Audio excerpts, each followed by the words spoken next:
esta iniciativa, porque bueno, pues aún la tiene que aprobar el legislativo local, pero esta iniciativa estamos hablando obviamente de un beneficio social directamente de Correcto. familias, pero el beneficio financiero, este subsidio que da de su presupuesto el gobierno del estado de entre 1,000 y 2,000 y 3,000 millones de pesos, ¿va a ir desapareciendo paulatinamente o cómo está la situación, doctor?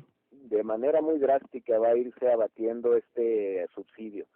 Este año el gobierno del estado le tuvo que dar, nada más para pagar pensiones, ni siquiera hablemos de temas de servicio médico, que es extraordinario, por cierto, ahí en la institución, pero este año nada más para el pago de pensiones y jubilaciones, el gobierno del estado tuvo que ceder de sus finanzas que se pudieron haber utilizado para otro tipo de acciones, 3,000 millones de pesos, casi 3,000 millones, 2,800 millones de pesos. Entonces, esta reforma viene en automático el año que entra, no solamente a basificar a todas las personas de las que ya hablamos y a darle certeza a más de 30,000 familias, sino que viene a abatir de manera muy importante el gasto. Solamente durante el 2014 vamos a dejar de aportar los 3,000 millones para empezar a aportar nada más 400 y así irá bajando paulatinamente hasta que dentro de 7 años aproximadamente desaparezca. Es una acción que nos beneficia a todos, aunque no tengamos pensiones, porque el impacto fiscal de tener 3,000 millones extras en las arcas cada año y que aparte iba creciendo el gasto que esto generaba, va a ser de impacto muy importante, a lo mejor no para este gobierno, Pedro, pero sí para los que vienen en las próximas generaciones. Había una serie de rumores en torno al incremento de las cuotas. ¿Cómo viene el incremento de las cuotas, doctor, en En esta iniciativa? términos generales, a los que actualmente están en pensiones, en términos generales no hay gran cambio. Realmente lo único que sucede es que a partir del 2015 se le sube un punto porcentual a la aportación, realmente no es gran cosa, del 5 se pasa al 6, en el 2016 del 6 se pasa al 7, en el 2017 del 7 se pasa al 8 y ahí se topa ya hasta que se jubilen. Donde viene una dinámica nueva y fresca es en las nuevas generaciones que ingresan. Ahí sí la aportación del patrón va a ser del 17% y la del trabajador del 12%. Esto va a permitir un refinanciamiento inmediato. Entrarán 31,000 compañeros de trabajo, todavía con muchas décadas por faltar para jubilarse, pero aportando recursos a esa mega alcancía que es para todos los que algún día se van a jubilar y financiando las actuales generaciones. Otra pregunta, doctor. ¿Eso significa que ya el gobierno del Estado o las instituciones que pertenezcan al gobierno del Estado, no sé si venga en la ley, por eso le pregunto, no la conozco a Sí, fondo, claro. ya la gente que empiece a trabajar en estas instituciones, perdón, en gobierno del Estado directamente con instituciones descentralizadas como la UASH o algunas otras Sí. institutos de educación, ya estarán obligados, o estos patrones estarán obligados a registrarlos en pensiones a los nuevos trabajadores. ¿Es así, no es así? Fíjate que la ley dice, esta ley será aplicable, o la iniciativa de ley dice, esta ley será aplicable para los tres poderes, legislativo, ejecutivo, judicial, Perfecto. para los organismos públicos descentralizados, que hay 44 en el Estado, los más importantes son pues el propio pensiones, hay mucha gente en pensiones que no tiene pensiones, incluyendo al de la voz, la UACH, las juntas de aguas, hay muchos descentralizados, son 44, 43 o 44 los que hay en el Estado. Pero aparte esta ley de avanzada incluye también a los organismos autónomos. Los organismos autónomos son organismos como por ejemplo la Comisión de Derechos Humanos, el ICHITAIP, el Tribunal Estatal Electoral, una serie de organismos que por décadas o por años, Pedro, se mantuvieron sin ninguna prestación formal del Estado. A veces hacían sus propios fideicomisos, hacían sus propias pollas financieras para tener un poquito de respaldo a la hora de pagar medicamentos, etcétera. Pero aquí lo increíble de esta reforma que construye el señor gobernador, Pedro, es que se construye para dar autosustentabilidad. Esto es, genero lo que me gasto. Eso es importantísimo. Mira, doctor, ya empiezan a llegar inmediatamente varios Twitter, pues me parece precisamente por la importancia que conlleva esta iniciativa de ley que presentaron el día de hoy en el Congreso el señor gobernador. Dice Javier González, ¿qué pasará con quienes cuentan con Ixizal? Bueno, los que cuentan con Ixizal no tienen absolutamente ningún derecho garantizado en materia de jubilación y pensión. Esta ley lo que viene a hacer es darle la oportunidad a la persona que ya tiene algunos años trabajando en el gobierno de que entre a ser parte de los que algún día se van a jubilar, pueda recuperar su antigüedad y pueda en una fecha determinada estar haciendo planes ya para su jubilación. Esa es la gran ganancia, independientemente que se le está basificando. Eso significa que los del Ixizal ya tendrán pensiones, es decir, el Ixizal se Los del convertirá... Ixizal ya tendrán un fondo de jubilación y pensiones, y muy pronto seguramente tendrán servicio médico de pensiones.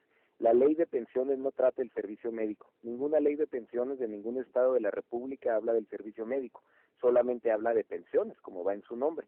Okay. Habla de préstamos, habla de créditos, habla de pensiones por orfandad, por viudez, por jubilación, por antigüedad, por víctimas del delito, de pago de pensiones. Pero el tema del servicio médico se maneja en otra ley, en otra norma, que es el Reglamento de Servicios Médicos de los Trabajadores del Estado.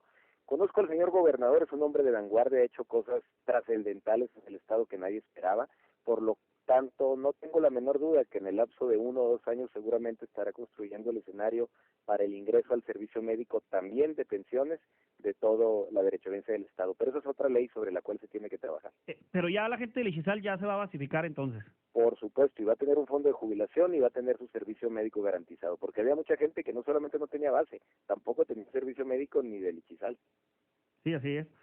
Doctor, usted habló de 4 escenarios.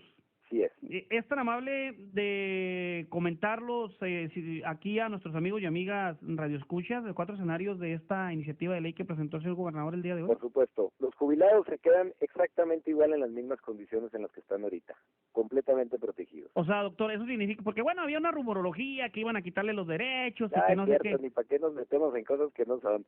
El segundo escenario es gente que ya está en edad de jubilarse y no se quiere jubilar o no se ha jubilado. Mantiene todos sus derechos y se puede jubilar con las antiguas reglas a la hora y en las condiciones que quiera. El tercer escenario es los que ya están en pensiones.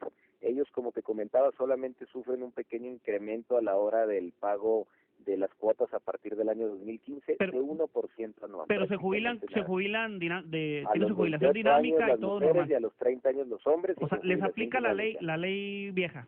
Exactamente, nada Okay. más con ese ajuste Nada más con ese financiero ajuste. pequeñito. Okay. Y las nuevas generaciones, los que no tenían ninguna prestación en materia de pensiones y jubilaciones, lo que se le llama en la seguridad social prestaciones económicas, se les basifica e ingresan de inmediato al fondo de cotización para tener ya una claridad de cuándo se jubilan y para tener también una claridad de cuántos años pueden recuperar de antigüedad. Doctor, la manifestación, déjeme cambiarle rápidamente de tema porque me están preguntando por la manifestación, que nunca habían visto una manifestación, así me están diciendo en el Twitter, que nunca habían visto una manifestación en donde agradecieran esta iniciativa de ley, y la verdad yo tampoco, yo cuando vi la manifestación yo dije, caray. Cuando pasan grandes cosas también suceden grandes reacciones. Decía Albert Einstein, a toda acción siempre habrá una reacción, a toda causa siempre hay un efecto. Esta acción generosa, bondadosa y con visión de Estado a futuro del señor gobernador, sin duda, tendrá muchas manifestaciones y esta es una de ellas. La gratitud es uno de los valores más sublimes que debemos de tener los seres humanos y creo que esta es una forma de manifestarle la gratitud a un sistema gubernamental importante en el contexto nacional. Mire, aquí es el señor Ramos, también vía Twitter, me dice que cómo le hizo para juntar a tantos líderes sindical, generalmente se batalla mucho. El señor gobernador fue el que a lo largo de sus 3 años de gobierno fue construyendo relaciones tersas, relaciones de acuerdos, pero ¿sabes qué fue lo más importante aquí, Pedro, y a nuestro radioescucha que nos pregunta? Fue que se construyó un ambiente de confianza. Los maestros son gente noble, son gente franca si se les habla claro. Los trabajadores del gobierno del Estado, nuestros compañeros de trabajo, son gente franca si se les habla claro. Y hubieron 3 años para hablarles claro. Yo 2 años en pensiones, el gobernador 3 años como titular del Poder Ejecutivo, hablándoles claro, si no se podía se les decía que no, si sí se podía se les decía que sí, si les pedíamos un favor nos cumplían. Eso fue construyendo un escenario de confiabilidad entre nosotros, Pedro, y así las cosas navegan rápido y con certeza. Es como cuando en la casa le tienes confianza al hijo, mamá, voy a regresar a las 7 de la tarde. Si tu hijo ya con hechos y con amor y con afecto te demostró que sí regresa, ni siquiera lo cuestionas, vas construyendo cosas con él. Así pasó aquí, fue una cuestión de mutua transparencia y de mutua confianza, nadie le metió el dedo en la boca a nadie y eso permitió que construyéramos algo que muy pronto estoy seguro que el gobierno de la República va a estar presumiendo como un modelo nacional. Pues yo le agradezco muchísimo al doctor Marcelo Gracias, González Tachiquín el hecho de haber aceptado la llamada para hablarnos de esta iniciativa de ley que presentó el gobernador del estado en el Congreso local y que hoy en conferencia de prensa, por cierto, el doctor pues la hizo de maestro de ceremonia, doctor. Bueno, pues lo hice de hombre feliz. Soy uno de los 250,000 chihuahuenses que se ven beneficiados con esta reforma. 150,000 de nueva incorporación con todas sus familias y 100,000 que ya existían y que estaban en riesgo de que desapareciera la institución si no se hacía algo al respecto. Muchísimas gracias, doctor. ¿Algo más que se agregar? Agradecerte, Pedro, tu tiempo y mandarte un fuerte abrazo a ti y a toda tu audiencia. Gracias. Hasta luego. Hasta luego. Bueno, pues ahí escuchó usted al doctor Marcelo González Tachequín por esta iniciativa de ley que se presentó el día de hoy por parte del gobernador del estado, ahí en el Congreso local, en donde todo indica. Tenemos que comentar también esta situación de que sí estaban todas las fuerzas, como bien apunta el doctor Marcelo González Tachequín, todas las fuerzas políticas, me refiero, en el Congreso local.